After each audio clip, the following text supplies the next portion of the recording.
آٹھواں نقصان یہ ہے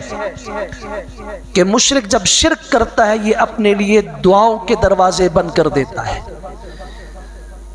اس کے لیے حرم میں دعا ہو رہی ہو، مسجد نبوی میں دعا ہو رہی ہو، بیت المقدس میں دعا ہو رہی ہو، اور جب امت کے لیے اور مسلمانوں کے لیے جہاں جہاں دعائیں ہو رہی ہوتی ہیں، میرے اللہ کا فیصلہ یہ ہے سب کے حق میں وہ دعائیں قبول کرتا ہوں، سب کے حق میں دعائیں قبول کرتا ہوں. بڑے سے بڑا مجرم ہو اس کے حق میں بھی دعا قبول کرتا ہوں کہ وہ مومن ہے، مشرک تو نہیں ہے نا. لیکن اگر اس نے شرک کیا ہے پھر اللہ کے قرآن کا فیصلہ یہ ہے ما كان للنبي والذين آمنوا أن يستغفروا للمشركين ولو كانوا أولي قربى من بعد ما تبين أنهم أصحاب الجحيم. نہ نبی کے لیے اجازت ہے نہ ایمان والوں